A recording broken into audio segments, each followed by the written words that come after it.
Vishnu ശാലിനിയുടെ latest എപ്പിസോഡിൽ അങ്ങനെ സുസ്മിത വെളിയിലത്തെ ആ ബാത്റൂമിൽ തന്നെ നിൽക്കുന്നുണ്ട്. അന്നേരം ശിവനാണെങ്കിൽ ഏറ്റുപിടിച്ച് അവിടെയൊക്കെ നോക്കുകയാണ്. അന്നേരം കുട്ടികൾ പറയുന്നുണ്ട് അങ്കിളിനെ പിടിക്കൂ എന്നൊക്കെ പറയുമ്പോൾ ശാലിനി പറയും ഞാൻ നോക്കിയിട്ട് വരാം. അന്നേരം വേണ്ട ഞങ്ങളും വരുന്നു എന്ന് പറയുമ്പോൾ എങ്കിൽ വാ എന്ന് പറഞ്ഞ് കുട്ടികളെയും വിളിച്ചുകൊണ്ട് ചെല്ലുന്നുണ്ട്. അന്നേരം ശിവൻ അവിടെയൊക്കെ ടോർച്ചടി നോക്കുകയാണ്. അന്നേരം ഇവിടെ എങ്ങും ഇല്ല, പ്രേതമില്ല, മണ്ണാങ്കട്ട ഇല്ല എന്നൊക്കെ പറയുന്നുണ്ട്. അന്നേരം ഇല്ല അമ്മയും കണ്ടതല്ലേ അമ്മയും ചോദിക്കുക. അന്നേരം താനും കുട്ടികളെ പോലെ ആയോ എന്നിങ്ങനെ ശിവന് ചോദിക്കുന്നുണ്ട്.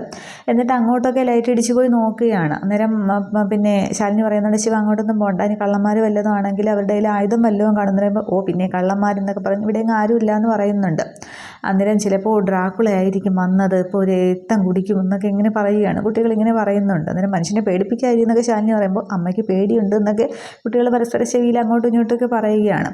അന്നേരം ആണെങ്കിൽ പിന്നെ ഈ ജനലിൻ്റെ അടുത്ത് ആരോ നിൽക്കുന്ന കണ്ടു, അമ്മയും കണ്ടതാണ്, വെള്ള സാരിയൊക്കെ ഉടുത്തതെന്നൊക്കെ പറയുന്നുണ്ട്.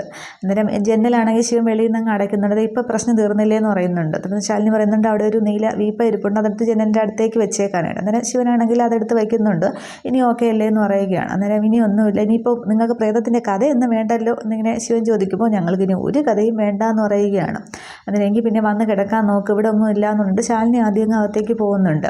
അന്നേരം ശിവനും കുട്ടികളോട് പറയുന്നുണ്ട് അപ്പോൾ ഇനി ഉറങ്ങാൻ പറ്റില്ല എന്ന് കുട്ടികൾ പറയുമ്പോൾ ഒന്നുമില്ല, പിന്നെ പ്രാർത്ഥിച്ചങ്ങോട്ട് കിടന്നാൽ മതി, വിട്ടോ വിട്ടോ എന്നിങ്ങനെ പറയുമ്പോൾ ഞങ്ങളൊറ്റയ്ക്ക് പോകില്ല, ഞങ്ങളെ റൂം വരെ കൊണ്ടാക്കണമെന്ന് കുട്ടികൾ പറയുന്നുണ്ട്. എങ്കിൽ നടക്കും മക്കളെ എന്ന് പറഞ്ഞ് ശിവനും കൂടി കൊണ്ട് ചെല്ലുകയാണ്.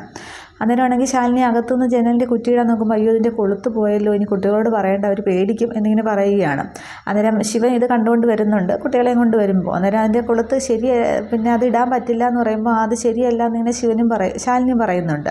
അന്നേരം അയ്യോ അപ്പോൾ കൊളുത്തില്ല, അപ്പോൾ പ്രേതം എന്തായാലും വരും, നമുക്ക് പേടിയാവും, ഇനിയും വരും പിടിക്കുമെന്നും പറഞ്ഞ് കുട്ടികൾ പറയുക. അന്നേരം ഒന്നുമില്ല നിങ്ങൾ കിടക്കാൻ നോക്കും, ഞാൻ അപ്പുറത്ത് സോഫയിലുണ്ടാവും, എന്തെങ്കിലും ആവശ്യമുണ്ടെങ്കിൽ വിളിച്ചാൽ മതി എന്ന് പറയുമ്പോൾ അയ്യോ അങ്കിള് പോകാൻ പറ്റില്ല, അങ്കിൾ നിന്നെ ഞങ്ങൾക്ക് പേടിയാണെന്ന് പറയുകയാണ്. അന്നേരം പിന്നെ ഞാൻ എപ്പോഴും എന്നും അപ്പുറത്തല്ലേ കിടക്കുന്നത്, അവിടെ കിടക്കുമെന്ന് പറയുകയാണ്. അന്നേരം അതൊന്നും പറ്റില്ല, അങ്കിൾ ഞങ്ങളുടെ കൂടെ ഇവിടെ കിടന്നാൽ മതി എന്നും പറഞ്ഞ് സത്യയും പപ്പിയും കൂടി ശിവനെ ഇങ്ങനെ പിടിച്ച് വെച്ചിരിക്കുകയാണ് ബലമായിട്ട്. അന്നേരം ശാലിനി പറയുന്നുണ്ട് സത്യ പപ്പി നിർബന്ധം കാണിക്കില്ല, അങ്ങോട്ട് കിടക്ക്, നിങ്ങൾ അപ്പുറത്ത് തന്നെ ഉണ്ടല്ലോ, എന്താവശ്യത്തിന് വിളിച്ചാലുണ്ടല്ലോ, വെറുതെ ബുദ്ധിമുട്ടിക്കല്ലേ എന്ന് പറയുമ്പോൾ അതൊന്നും പറ്റില്ല, ഞങ്ങൾക്ക് പേടിയാണ്, ഇനിയും വരും, ഡ്രാക്കുള വരും, ഇനിയും വരും, പേടിയാണ്. കുട്ടികൾ നിർബന്ധമായിട്ട് ശിവനെ പിടിച്ചും കട്ടിലേക്ക് കിടന്ന് കിടക്ക് ഞങ്ങളെ എന്ന് പറഞ്ഞിട്ട് ശിവനെ പിടിച്ചും കിടത്തുന്നുണ്ട്. അന്നേരം ശാലിനി ഇങ്ങനെ അന്തം വിട്ട് നോക്കുകയാണ്, ശിവന് നോക്കുന്നുണ്ട്. അന്നേരം അമ്മ കിടക്ക് എന്ന് പറയും, ലൈറ്റ് ഓഫ് ചെയ്യേണ്ട, പ്രേതം വന്നാൽ കാണത്തില്ല എന്നിങ്ങനെ പറയുന്നുണ്ട്. സത്യ പറയുകയാണ്. എന്നിട്ട് കിടക്ക് എന്ന് പറയുമ്പോൾ ശിവൻ അങ്ങോട്ട് കിടക്കുന്നുണ്ട്, ശാലിനിയും കിടക്കുകയാണ്. എന്നിട്ട് ശാലിനിയെ ശിവനെ നോക്കുന്നുണ്ട്. ശിവനാണെങ്കിൽ ശാലിനി നോക്കുകയാണ്. എന്നിട്ട് പറയുന്നുണ്ട് കുട്ടികൾ ഉറങ്ങുമ്പോൾ ഞാൻ പുറത്തേക്ക് കിടന്നോളാം എന്നിങ്ങനെ പറയുകയാണ്. പക്ഷേ ഇഷ്ടമില്ലാതെയാണ് ശാലിനി അങ്ങനെ കിടക്കുന്നത്. ശിവനെ എങ്ങനെ ശാലിനി ശ്രദ്ധിക്കുന്നുണ്ട്, എന്തൊരു ശ്രദ്ധിക്കണം. പക്ഷേ ശാലിനിക്കാണെങ്കിൽ ശാലിനിക്ക് ശിവനും തീരെ താല്പര്യമില്ല, കുട്ടികളുടെ ആ നിർബന്ധത്തിന് വഴങ്ങി പറയുകയാണ്. അതിന് ആവശ്യമില്ലാത്തൊക്കെ പറഞ്ഞു കൊടുത്തിട്ടുണ്ടല്ലേ കുട്ടികൾ പേടിച്ചതെന്നൊക്കെ ശിവനിങ്ങനെ ശാലിനിയോട് ചോദിക്കുന്നുണ്ട്.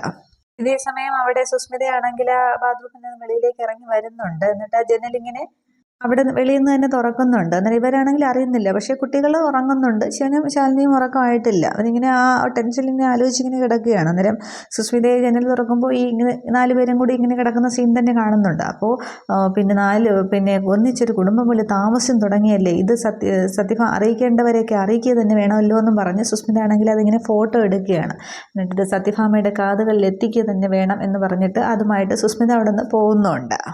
ഇതേസമയം അവിടെ അരുണയുടെ വീട്ടിൽ അടുക്കളയിലാണെന്ന് തോന്നുന്നു ശാരിക ഇങ്ങനെ തറയിൽ ഇങ്ങനെ പയക്കിരിച്ചിരിക്കുകയാണ്. അന്നേരം ആ ഒരു ഗാർഗിയാൻറ്റി പറഞ്ഞത് ആലോചിക്കുന്നുണ്ട്, കുഞ്ഞുങ്ങൾക്ക് ഇങ്ങനെ പാല് കൊടുക്കാൻ കഴിയാത്ത സ്വയം ചെലുത്തി ഇങ്ങനെ കളയുകയാണ് ചെയ്യുന്നതെന്നും പറഞ്ഞ് ഇങ്ങനെ ആലോചിച്ച് വിഷമിച്ചിരിക്കുമ്പോൾ കുഞ്ഞ് കരയുന്ന ശബ്ദം കേൾക്കുന്നുണ്ട്. അന്നേരം വല്ലാതെ കരയുന്നല്ലോ എന്നും പറഞ്ഞ് പിന്നെ ഈ ശാരികയാണെങ്കിൽ അവരുടെ അരുണയുടെ റൂമിലേക്ക് ചെന്നിട്ട് അവർ നല്ല ഉറക്കത്തിലാണ്. അന്നേരം കുഞ്ഞിനെ എടുത്തുകൊണ്ട് പുറത്തേക്ക് ഇറങ്ങുകയാണ്. ഫ്രണ്ടിലത്തെ വാതിൽ തുറന്ന് ആ മുറ്റത്തേക്ക് ഇറങ്ങുകയാണ്, കുഞ്ഞിനെയും കൊണ്ട് ഇറങ്ങുന്ന സീനാണ് കാണിക്കുന്നത്. അതേസമയം അവിടെ സുസ്മിതയാണെങ്കിൽ കാറിൽ തിരിച്ചു പോവുകയാണ്. ഈ ഫോണിൽ ആ ഫോട്ടോയിൽ നോക്കിയാണ് തിരിച്ച് ആ ഒരു വിജയിച്ച സന്തോഷത്തിലാണ് പോകുന്നത്. അവിടെയാണെങ്കിൽ ശാലിനിയും ശിവനും ഉറക്കമായിട്ടില്ല. ശാലിനി ഇങ്ങനെ ഒന്ന് ഉണർന്ന് എഴുന്നേൽക്കുന്നുണ്ട്. അന്നേരം ഈ ഉറങ്ങിയിട്ടില്ല, അങ്ങോട്ട് എഴുന്നേൽക്കുകയാണ്.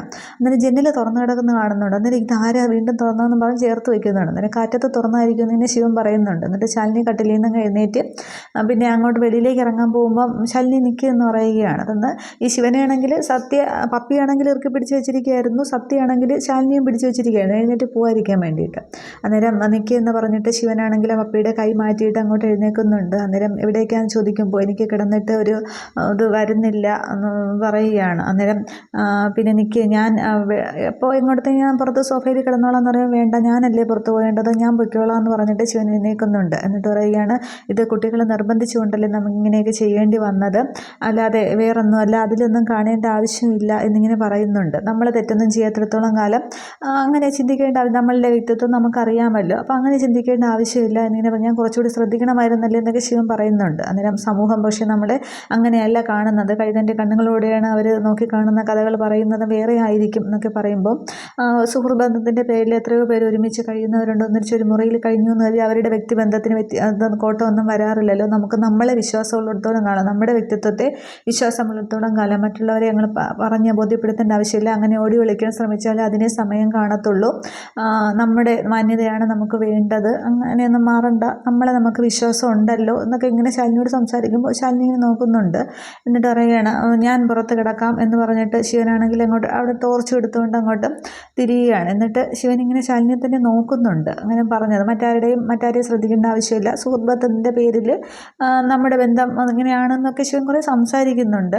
നമ്മൾ തെറ്റൊന്നും ചെയ്യുന്നില്ലല്ലോ, പിന്നെ എന്തിനാ മറ്റുള്ളവരെ പേടിക്കുന്നത്, നമുക്ക് നമ്മളെ അറിയാമല്ലോ, വേറെ ആരെയും ബോധ്യപ്പെടുത്തേണ്ട ആവശ്യമില്ലല്ലോ എന്നൊക്കെ പറഞ്ഞിട്ട് ശിവൻ അങ്ങ് ഇറങ്ങി പോവുകയാണ് ചെയ്യുന്നത്. അന്നേരം ശാലിനി ആണെങ്കിൽ വീണ്ടും അവിടെ കസേരയിൽ ഇരുന്ന് ഇങ്ങനെ ആലോചിക്കുകയാണ്.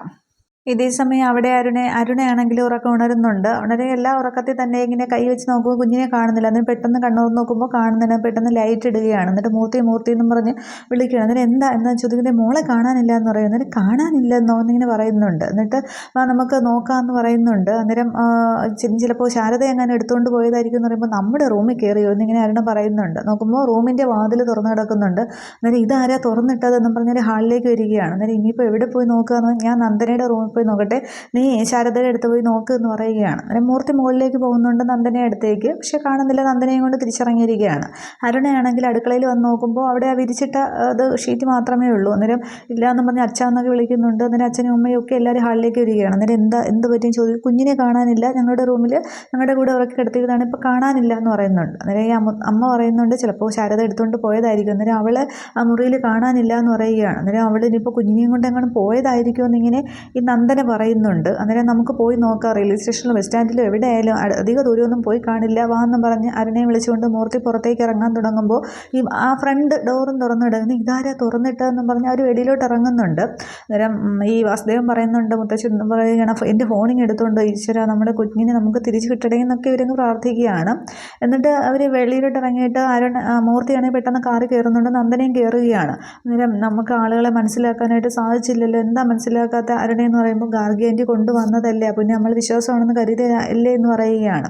അന്നേരം അധിക ദൂരമൊന്നും പോയി കണ്ടാൽ നമുക്ക് ഉടനെ കണ്ടുപിടിക്കാം എന്നൊക്കെ പറഞ്ഞൊരു കാറ് സ്റ്റാർട്ട് ചെയ്യുമ്പോൾ വണ്ടിയുടെ ഫ്രണ്ട് ലൈറ്റ് കത്തുമ്പോൾ ആ പൂന്തോട്ടത്തിലെ ആ ഒരു കസേരയിൽ ഹാരിക ഇങ്ങനെ കുഞ്ഞിനെയും കൊണ്ട് തിരിഞ്ഞിരിക്കുന്ന കാണുന്നുണ്ട്. അത് അവർ ആ ലൈറ്റ് വെട്ടത്തിൽ കാണുകയാണ്. അന്നേരം പെട്ടെന്ന് അവർ പിന്നെ കാറിൽ നിന്ന് ഇറങ്ങി അങ്ങോട്ട് ശാരദ എന്ന് പറഞ്ഞ് ചെല്ലുകയാണ്. അന്നേരം ശാരിക പേടിച്ച് പോകുന്നുണ്ട്.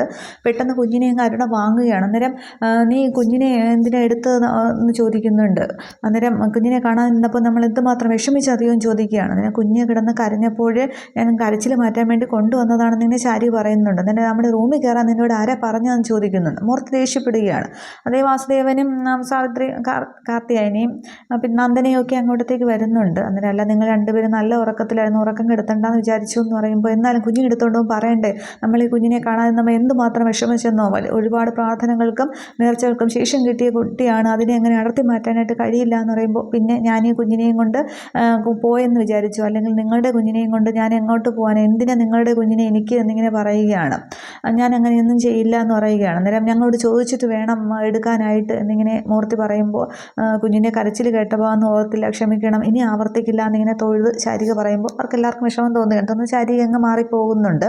അതിനുശേഷം കുഞ്ഞിനെ അങ്ങ് ചേർത്ത് പിടിക്കുകയാണ് അരുണയാണെങ്കിൽ. അന്നേരം നന്ദന പറയുന്നുണ്ട് വല്ലവൻ്റെയും കൊച്ചായപ്പോൾ ഇങ്ങനെയാണ്, അപ്പോൾ സ്വന്തം കുഞ്ഞായിരുന്നപ്പോഴും ഒന്ന്. അന്നേരം അരുണ ദേഷ്യപ്പെടുകയാണ്, ഇത് വല്ലവൻ്റെയും കൊച്ചല്ല, നമ്മുടെ കുഞ്ഞ് തന്നെയാണ്, അങ്ങനെയാണ് നമ്മൾ രണ്ടുപേരും കാണുന്നത്, അച്ഛനും അമ്മയും കാണുന്നത് അങ്ങനെ തന്നെയാണ്, ഇനി വല്ലവൻ്റെയും കുഞ്ഞ് എന്നുള്ളൊരു മുദ്ര ഈ കുഞ്ഞിനെ കുത്താനായിട്ട് പാടില്ല, നമ്മുടെ കുഞ്ഞായിട്ട് തന്നെയാണ് വളരുന്നത് എന്നിങ്ങനെ പറയുമ്പോൾ വീണ്ടും നന്ദന പറയുന്നുണ്ട് സ്വന്തം രക്തത്തിലുള്ള കുഞ്ഞ് പറഞ്ഞാൽ കേൾക്കുന്നില്ല, പിന്നെയല്ലേ വല്ലവരുടെയും മറ്റുള്ളവരുടെ കുഞ്ഞ് എന്ന് പറയുമ്പോൾ ഓർത്ത് ഇങ്ങനെ നന്ദന എന്നിങ്ങനെ ദേഷ്യത്തോടെ വിളിക്കുകയാണ്. ഇനി അങ്ങനെയൊന്നും പറയരുത്, നമ്മുടെ കുഞ്ഞ് തന്നെയാണ് എന്നിങ്ങനെ പറയുകയാണ്. അന്നേരം ശാരിക പക്ഷേ ഇത് കേൾക്കുന്നില്ല. അപ്പോൾ ശാരിക വിചാരിച്ചു വെച്ചിരിക്കുന്നത് ഇത് ഇവരുടെ കുട്ടിയാണ് എന്നുള്ളതാണ്. ശാരിക അങ്ങനെ വിഷമിച്ച് നിൽക്കുന്നു. ഇത്രയുമേ ഈ ഒരു എപ്പിസോഡിൽ കാണിക്കുന്നുള്ളൂ. അപ്പോൾ അടുത്ത എപ്പിസോഡിലാണ് അവിടെ സത്യഭാമയുടെ വീട്ടിലേക്ക് ആ ഒരു ശ്യാമ ആണെങ്കിൽ ആ ഫോട്ടോയൊക്കെ കൊണ്ടുപോയി കാണിക്കുന്നു. അതൊക്കെ എന്താകും എന്നുള്ളത് കാണാം. Okay, thank you.